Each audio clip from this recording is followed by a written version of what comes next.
In a split second, everything became chaotic. With Lin Sanjo's tackle, the skin on Marcy's elbow was scrapped and hurt with a burning sensation. Just as she was about to say, "What the hell are you doing?" she heard Luther yelled out. Luther lifted his knife and rushed into the room, brandishing the knife above Marcy and Lin Sanju. Clash! A metallic sound rang out. With Luther's attack, the agile thorn-like black shadow that was about to pierce Marcy's face was suddenly sent flying away. Marcy blinked her eyes and only realized then that it was the mouthpart of a duolujang. Lin Sanju did a somersault and quickly stood up on her feet.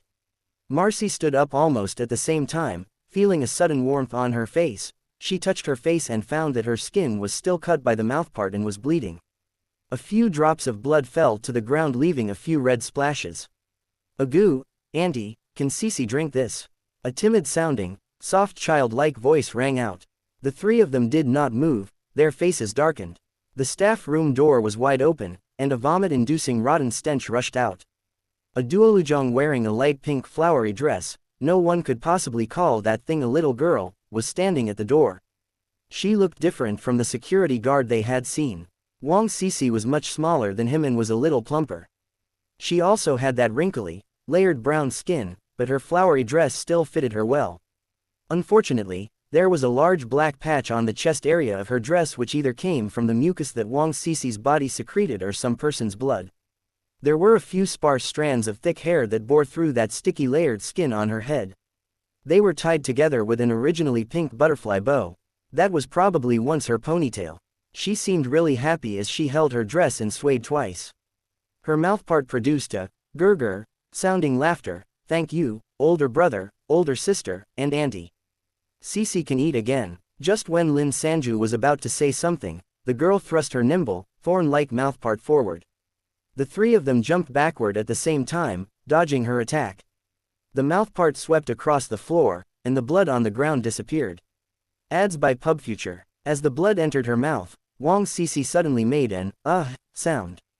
Her mouthpart emitted a furious buzz. "It tastes bad. It tastes bad. I hate this." Compared to the security guard, her articulation was so much better. If they closed their eyes, it would sound as if she was a normal child throwing a tantrum. Thereafter, her lidless eyes turned and locked on to Lin Sanju. "You're the older sister just now who isn't gentle at all." Lin Sanju could feel the acid churning in her stomach. She suppressed her discomfort and coldly said, "We underestimated you. I didn't know that a duolujang like yourself could possess such intellect." She was much taller than Wang Cece and was standing right in front of the staff room door, so she could easily see the entire interior of the room. There was a work desk behind Wang Cece, and a dead middle-aged man was lying flat on it. There was a large bloody hole near his throat, and the stretch was coming from that dead body. Under the high temperature, the dead body was already quite badly decomposed, yet that fear that was plastered on his face was still ever so clear. At this moment, Luther's eagle eyes came in handy. He scanned the room, and gasped, "Xiaoju, Marcy, there is a name tag on that dead body. His name is Wang Jue." Marcy felt a shiver down her spine and gave a quick glance at Lin Sanju as she thought of something. Her conjecture was proven the very next second. "Do you know my dad?" Wang Cece's massive eyes rolled around in her black shrunken sockets and almost looked as if they were about to fall out. "You absorbed your dad." Before she could finish her sentence, Marcy covered her mouth, as if she was unable to hold back her nausea. She swallowed the remaining words in her sentence with her digestive juice. Lin Sanju quickly understood why Wang Cece looked a little more hydrated than the security guard. This was because she had consumed the bodily fluid from a person. "I understand now. Who saw you when you suddenly attacked your father? Was it the manager?" She must have been shocked, so she took the opportunity and locked you in this room, right? The door was too well built, so there was no way a little corpse like you could get out, Lin Sanju said calmly, even though all her muscles tensed up preparing for her next action. "When we came here, you heard our voice, so you thought of this method to trick us. I really can't tell that your dried, shriveled brain can still function so well." Angered by her cruel words, Wang Cece immediately emitted an ear-piercing buzz. She shrieked resentfully, "How great do you think you are, just because you are fully hydrated?" At the same time, she charged at Lin Sanju with her mouthpart without any warning. As Wang Cece was smaller, her mouthpart was also shorter. Lin Sanju was already prepared, so she rolled over to Luther's side and dodged the first attack. Without even pausing for a second, the girl swung her mouthpart toward the two of them, creating a sharp sound as it cut through the air. Luther used his kitchen knife to block the blow hurriedly. With the sound of a clash, the mouthpart was blocked for an instant, but his knife flew out of his hands and landed far away from them. At this moment, they were now both empty-handed.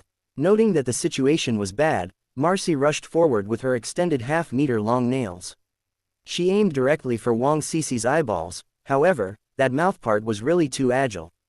It recoiled back like a snake, and launched a counterattack, totally destroying Marcy's attack. Contemporary romance. Wang Cece made two clicking sound. It was a pity that her attack landed on that person in front of her, the nasty-tasting one. Without waiting for Marcy to look clearly, the mouthpart made a buzz again and once again headed toward Lin Sanju. This time round, Lin Sanju did not try to dodge and face the attack directly. Just when the mouthpart was about to touch her throat, she suddenly grabbed onto the sharp end of the mouthpart. She mustered her energy and pushed the mouthpart a slight distance away from her. The layers of skin of Wang Cece's face gathered together in that instant. She seemed happy as she said, "Haha. Idiot, I can draw blood from your hand too." Luther and Marcy were shocked. Just as they rushed forward to help, there was a flash of white light. At the very next instant, they heard a sharp screech from Wang Cece, who was shaking her head violently, struggling. Her screech was so loud that items nearly fall off the shelves from the reverberation. A kitchen knife had suddenly appeared out of nowhere and was now embedded in her thorn-like appendage, which was originally covered in a sticky fluid. Furthermore, the handle of the knife was in Lin Sanju's grip. Hearing Wang Cece's screech, Lin Sanju smiled viciously as she held onto the knife handle firmly with both her hands. In this manner, she had managed to secure control over that most dangerous mouthpart. As she held on tightly, she yelled to the other two people, "Luther, kick her back into the room. Marcy, close and lock the door." Everything happened at lightning speed. Even though Wang Cece heard their plan, it was already too late. A dark shadow flew toward her, and a kick landed heavily on her chest. A crackling sound filled the air, almost as if Luther had shattered her ribcage. Lin Sanju timed her action well, releasing her grip. The knife, which was still stuck on the girl's mouthpart, flew backward with the girl, who landed far back into the room. Marcy, who was standing to the side, was long prepared. She rushed forward at that moment and grabbed the door handle. Just then, a clear, mournful girl's voice came out from the room. "Auntie, I know I was wrong. Auntie, please don't lock me up. Boo-hoo, I'm in pain. Auntie Marcy, I won't do that again." Marcy froze for a moment, but she quickly cursed back in a low voice, "Damn you. I am not your auntie." She locked the door even before she finished her sentence. The bunch of the key was still hanging from the door. 2 turns of the key ensured that the door was once again safely locked. It was only at this point that Lin Sanju finally took a deep breath. She could no longer support her body as she slipped weakly to the ground. With a "ji dong" sound, Luther also lay beside her, with a face of total exhaustion. Wang Cece continued with her wailing. Sometimes, she was acting like a pitiful sobbing girl. Sometimes, she targeted Marcy and continued begging and making promises. When that did not work, she shouted furiously with her ear-piercing voice. But no matter how she screamed or rammed the door, the 3 of them outside acted like they couldn't hear her. "What should we do?" Luther grimaced as he grabbed a few towels and threw them toward Lin Sanju and Marcy. "Does this mean that we will have to settle down here with this duolujang?" Lin Sanju could feel her heart pounding. She wiped the blood off her wounded, bleeding palm. Then, she finally sighed and said, "Let's find a few shelves to block off this door. Where else can we stay, other than this place?" Marcy nodded her head and agreed. "We almost fainted under the heat when we went upstairs to look for the keys." When she thought of this, she continued sadly, "These duolujangs retained their intellect, so how can they bear to attack their loved ones?" Unfortunately, no one could answer her question. The 3 of them drank some water and somewhat rested. Next, they worked together and blocked the staff door entrance with a few shelves and sealed off the door tightly. Each of the shelves was extremely heavy. They even left the useless items on those shelves. This made it even less possible for Wang Cece, who could not knock down the door, to ever come out. After they had finished their task, Lin Sanju was extremely tired. It had only been 5 to 6 hours since she had woken up from the heat in the middle of the night. Yet, her whole world had totally changed. She had never gotten into a fight before, but now she was not above killing a person. As the supermarket did not sell bedding accessories, Marcy took a large pile of big towels and laid them on the floor, treating them like bedsheets. Lin Sanju carefully used half a bottle of water to clean the smelly sweat on her body, before falling asleep on a towel. They had already pulled down the metal shutter at the entrance of the supermarket and locked it with the key from the dead manager. The sunlight outside was so strong that it could kill, but inside the supermarket, the darkness allowed for their survival. The three of them slept shoulder to shoulder on a towel, listening to that not too distant sharp, helpless wails from Wang Sisi. Gradually, the things around her got blurry, and the noise faded. Lin Sanju fell asleep just like that. Just as if someone had added water to her memories and made some porridge with them, her memories were like a cloudy broth. She could only remember herself lying asleep in her own bed as it gradually became warmer and warmer. She became more and more thirsty. Suddenly, she felt a gentle concern from the man beside her. She grabbed his hand and whispered, "I'm thirsty." She suddenly opened her eyes. For a split second, Lin Sanju thought that she saw that snow-white face again. She exhaled and propped herself up. She shook her head and looked at the surroundings around her with that faint bit of light. The fancy supermarket, where she occasionally went to get some imported snacks to try, was now dead. It was dark, quiet, and in a mess. A skinny white Caucasian woman had buried her face in her own thick red hair and was sleeping soundly. The fair, handsome young man that was lying beside Marcy opened his eyes a little when he heard Lin Sanjo's movements. "You're awake," Luther, who had just awoken, asked indistinctively. He looked at the clock that hung on the supermarket wall. "Oh, it is already past 6 p.m. Marcy was woken up by both their voices. She rubbed her eyes tiredly and sat up. "No wonder I feel hungry." Lin Sanju could hear the sound of her digestive juice from her stomach. She drank a mouthful of water and muttered, "That little, dried corpse is finally quiet." Indeed, the area where the staff room was had become quiet. The shelves were still blocking the door, and it was as if there had never been a Wang Sisi. Luther replied, "I will bring some food over." With this, he got up, dragged his feet and yawned a few times as he walked to the food section. He came back with a few vacuum-packed food like duck feet and chicken drumsticks, contemporary romance. After they had woken up, they found that the previously tense, uneasy atmosphere before they slept was almost gone. The three of them sat relaxingly in a circle, eating and chatting at the same time. "I'd say, you don't look like someone who has been on a battlefield." Lin Sanju made fun of Luther lightheartedly. She managed to find a packet of her favorite butter cookies. Hearing this, Marcy snorted, "Don't bring this up. When we joined the army, I had to train every day."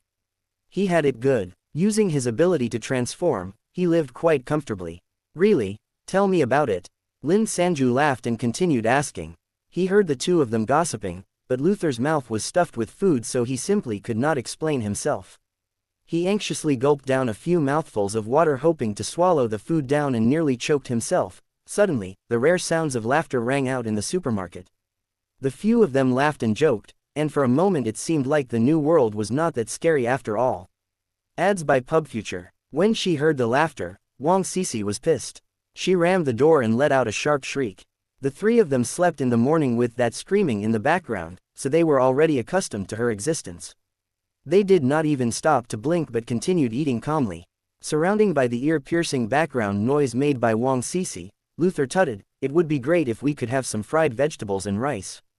This reminded Lin Sanju. She clapped her hands together suddenly. "Aren't we going to my apartment to search for Ren Nan's corpse? There is a gas stove in the apartment, it should still work. Let's bring some rice over. I'm not sure if we are able to fried vegetables, but making some pork porridge shouldn't be a problem." Once she made that suggestion, the two others started to salivate. Luther was the first one to jump up. He pulled Marcy along with him enthusiastically, running around the supermarket. They gathered all the ingredients within a few minutes: Thai rice, mineral water, and vacuum-packed meat.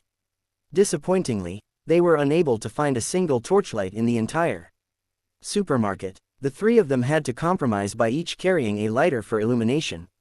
After they had rested for a few hours, they figured that it should already be totally dark outside. They carried their items and left the supermarket. Just to be prepared, they even locked the shutters before they left. They climbed up the escalator and found that the sun had already gone down. The hall on the first floor was pitch dark and without a sign of life. Unexpectedly, due to the shopping mall's unique structure, the heat from the sun was locked within the building. Without the usual cool air from the air conditioners, the entire first-floor hall was now like a large high-temperature steamer. The uncomfortable heat was extremely invasive. The three of them were covered in sweat within seconds. Adding to that was the faint stench from the heap of dead bodies which were exposed to the heat. Lin Sanju rushed out of the shopping mall not wanting to stay on the first floor a second longer, only then did she felt a light breeze on her skin. They had to think of a method to get rid of the dead bodies quickly. The long queue of cars, which Luther and herself traversed through in the morning, was still in front of the shopping mall. The only thing different from the morning scene was that half the cars had run out of batteries or gas, becoming silent and lifeless. Occasionally, they saw a few cars with running engines, still struggling on the brink. The queue of cars was like a dead snake, lying motionlessly under the heat. Lin Sanju led the group and routed past the road. She did not take a single look into any of the cars, she had seen enough dead people. The residential district that she once lived in with Ren Nan was not far from the shopping mall. They took over 10 minutes and finally reached the bottom floor of that 38th-floor condominium. Ever since the heat wave came with everyone unprepared, 70% to 80% of the entire human population had been wiped out within a day. Consequently, the overloaded power grid was never repaired.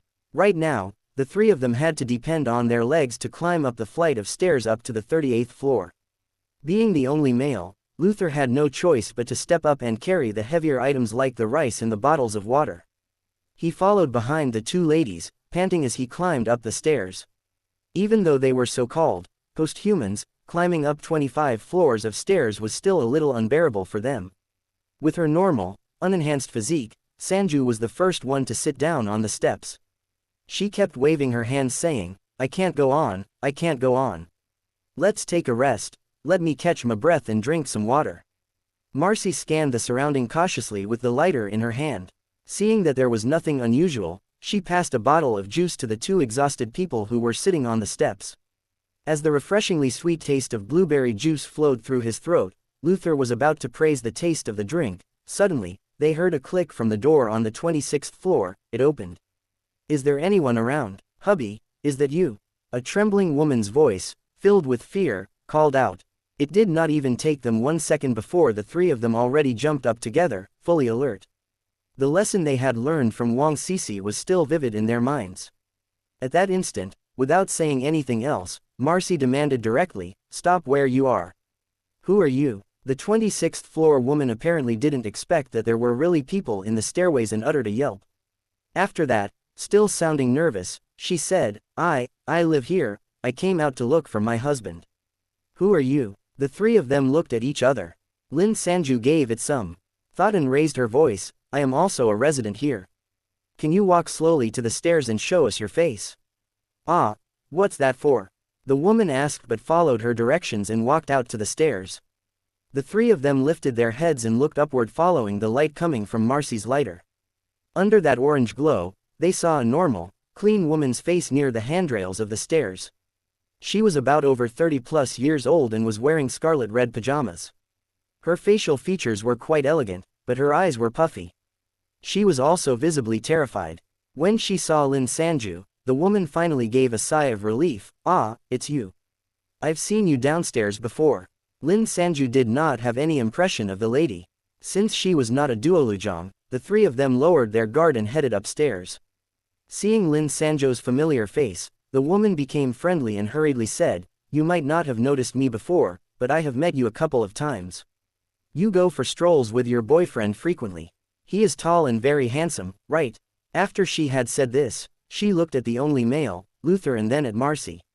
She was evidently quite perplexed but did not ask any questions. She only introduced herself saying, "My surname is Kong, I'm Kong Yun. Have you seen my husband?" Lin Sanju almost couldn't remember when was the last time she saw a normal, living person. She did not want to say a single word regarding Ren Nan. Just as she was about to reply, Luther suddenly quipped, "Big Sister Kong, what does your husband look like? Wasn't he at home with you?" These words caused Kong Yun's tears to suddenly spill from her eyes. "Last night, we slept at the same time. But there was suddenly a blackout, and I woke up because it was hot. When I had turned to look at my side, my husband was gone, only his pajamas was left on the bed. I am sure he went out, but I don't know where he is, I didn't dare go out in the morning." Probably because she had not met another living person for such a long time, it seemed as if she had the intention to pour out all her emotions. I mean, how did the bloody weather turn so scary? I went downstairs to look for the security guards, but they were all lying on the ground. I don't know if they were all unconscious or dead. I was so scared. Lin Sanju listened to her and nodded in a comforting manner. Suddenly, she felt a tug at the corner of her shirt. She turned and found that Marcy was giving her a look.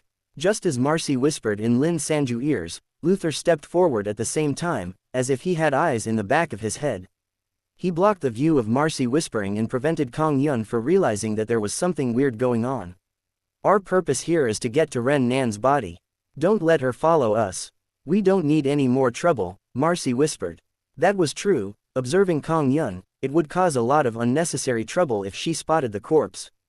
Lin Sanju nodded and said to Kong Yun, "Big sister Kong, I want to head upstairs to get some clothes. How about this? You should go back to your apartment to rest. We will look for you again when we head downstairs. Let's see what we can do later, okay?" Having a familiar face was quite certainly useful. Kong Yun immediately agreed. That's right, do you need something to rehydrate yourself? Lin Sanju glanced at her dried lips and reached for that remaining half bottle of juice.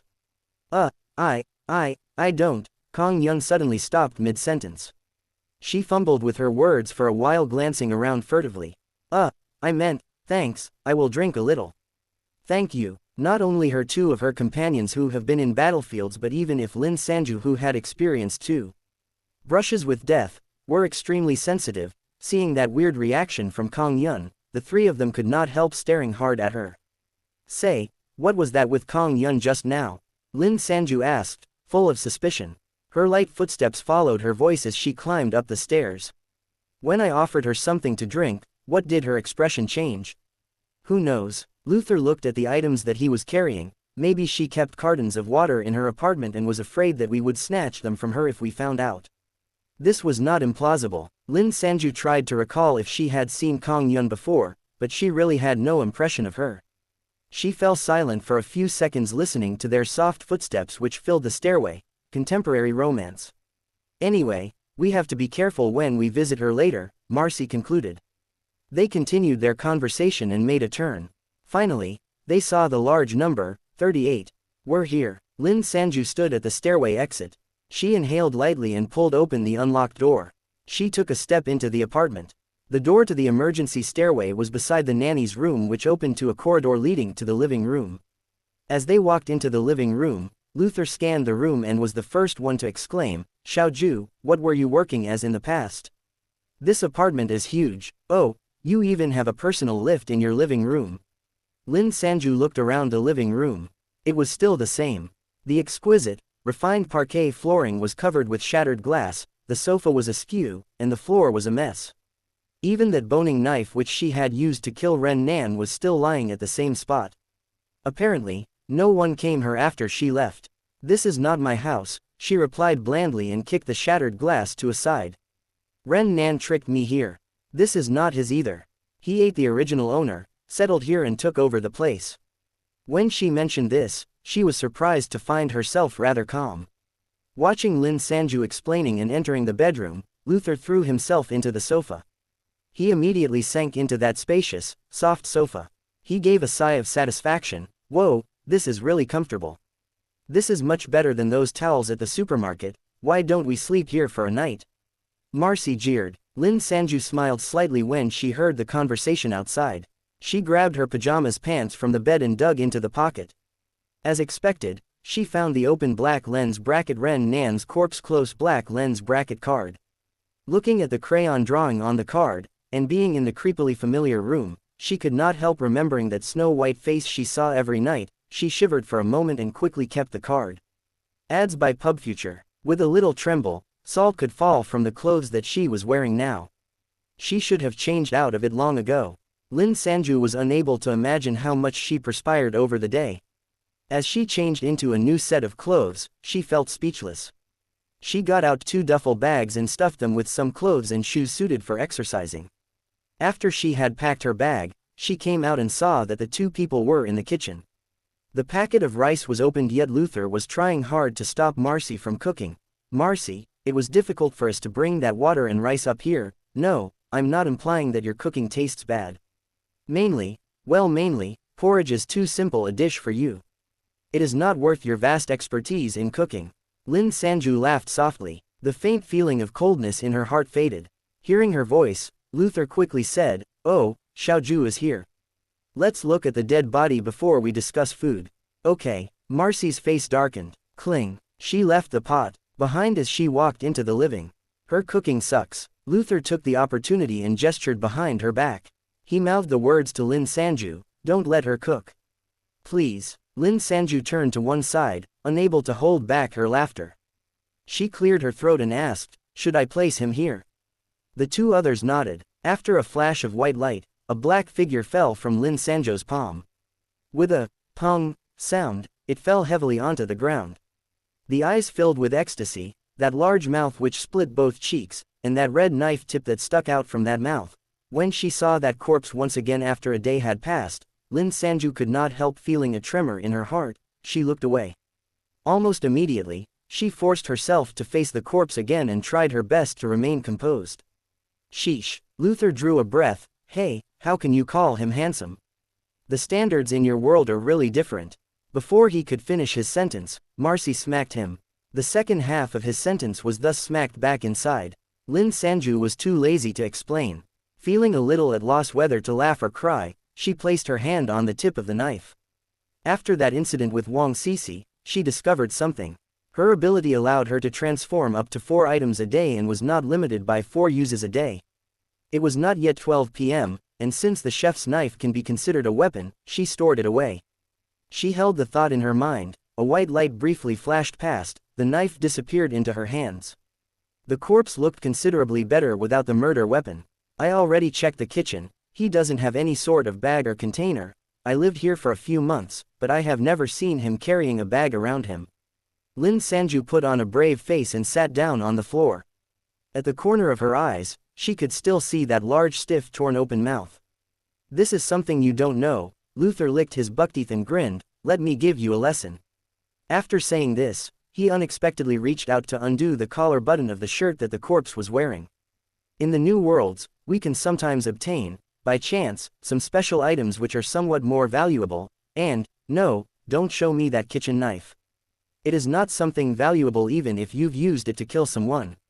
Luther's hands nimbly groped the corpse's neck and chest. With his pair of bright eyes that sparkled from the excitement, he simply looked like a pervert. If you manage to collect a few good items, you must remember this: don't ever walk around carelessly with the items in your bag. If you meet that sort of unscrupulous person, they might snatch your item. But worst of all, they might plot to kill you for your items. Luther did not stop talking, and his hands also continued. Very quickly, he started to search around Ren Nan's ears. Next, following his fair fingers, Lin Sanju's gaze fell on an obsidian ear stud. She laughed and said, "This is not a treasure." She just started, but Luther had already pulled out the black obsidian ear stud on Ren Nan's left ear. Before Lin Sanju could react, there was a sudden silver glow. Ding! The ear stud fell to the ground. However, the silver glow remained in Luther's hands. It illuminated half the living room. "What is that?" Lin Sanju was stunned. She placed her face closer to his hands. She only realized then that he was holding a transparent bottle. Within it was a lump of glowing silver fluid which moved continuously. Luther squinted his eyes due to the glare and read the words, "Ability Polishing Agent. Note, this is not suitable for users at basic levels of evolution." Looking at Marcy's and Luther's confused faces, she could guess that they had never heard of that polishing agent before. Despite that, they could get the general idea of its function from its name. It probably has something to do with improving or upgrading one's ability, Lin Sanju thought as she scrutinized the beautiful glowing silver bottle. Even though the item was not bad, the three of them were not really considered the sort of combatant type. Additionally, they had not evolved much, though Luther would never admit. As a result, they did not really care much for it, they simply placed it aside. How strange, this ear stud was my gift to him. How can such a thing be hidden inside? Lin Sanju was puzzled by this and asked Marcy while she looked at Luther, who continued with his search. All the special items have a very unique property. They can be reduced to their molecular form and later integrated into another item. Of course, One object can only contain one of these special items. When you want to take them out, they can be drawn out in their molecular form and later reconstructed back into their original form.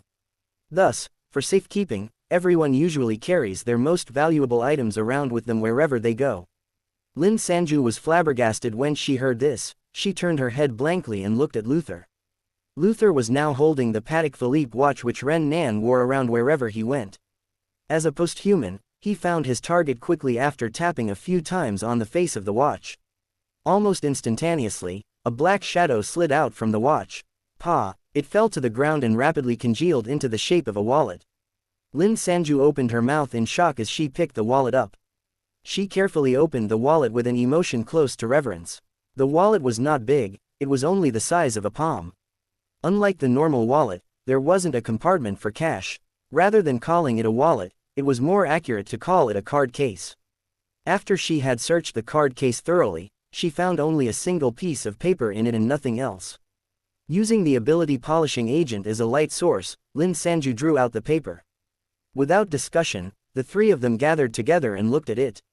The first 10 seconds that they laid eyes on it, the three of them could not react.